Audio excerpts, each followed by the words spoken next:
ارج می‌نهیم حضور هیئتی از جماعت اسلامی پارلمانی کشور بنگلادش رو برای ادای احترام به پیکر پاک و مطهر قائد شهید امت اسلامی।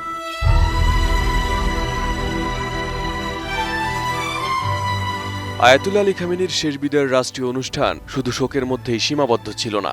এই অনুষ্ঠানে কূটনৈতিক বার্তা দেওয়ার ভিন্ন এক কৌশল দেখিয়েছে তেহরান।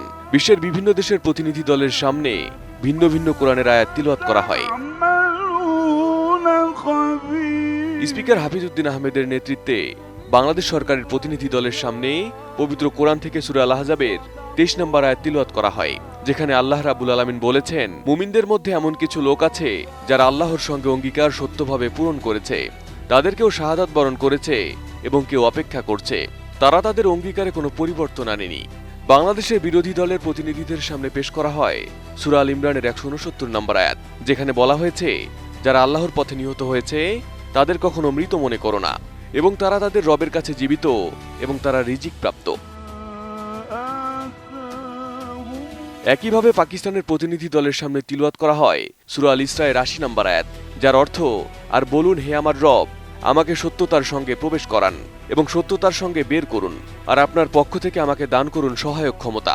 এছাড়া আফগানিস্তানের তালিবান সরকারের প্রতিনিধিদের সামনে তিলাওয়াত করা হয় সূরা আল ফাতের 1 থেকে 2 নম্বর আয়াত, যেখানে আল্লাহ বলেছেন, নিশ্চয়ই আমি আপনাকে দিয়েছি এক সুস্পষ্ট বিজয়, যাতে আল্লাহ আপনার পূর্ববর্তী ও পরবর্তী গুনাহ ক্ষমা করেন, আপনার প্রতি তার নিয়ামত পূর্ণ করেন এবং আপনাকে সরল পথ প্রদর্শন করেন। নতুন বাংলাদেশ গড়তে এলো জুলফিকার স্টিল। জুলফিকার স্টিল। একইভাবে সব দেশের প্রতিনিধিদের সামনেই পবিত্র কোরআন থেকে ভিন্ন ভিন্ন আয়াত তিলাওয়াত করা হয়। তবে সব থেকে বেশি আলোচনার জন্ম দেয় সৌদি আরবের প্রতিনিধিদের সামনে তিলাওয়াত করা আয়াতটি। বিশ্লেষকদের মতে এর মাধ্যমে রিয়াদের প্রতি কঠোর রাজনৈতিক বার্তা দিয়েছে ইরান।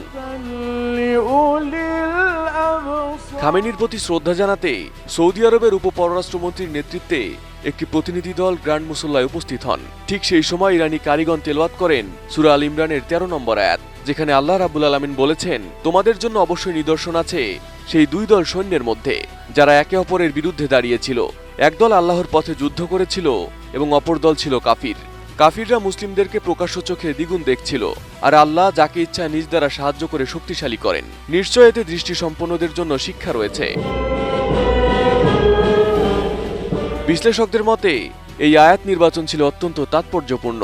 বদরের যুদ্ধের উদাহরণ টেনে ইরান ইঙ্গিত দিয়েছে, যারা পশ্চিমা শক্তির পাশে দাঁড়ায় বা তাদের সহযোগিতা করে তারা তাদের পথ থেকে সরে যাচ্ছে।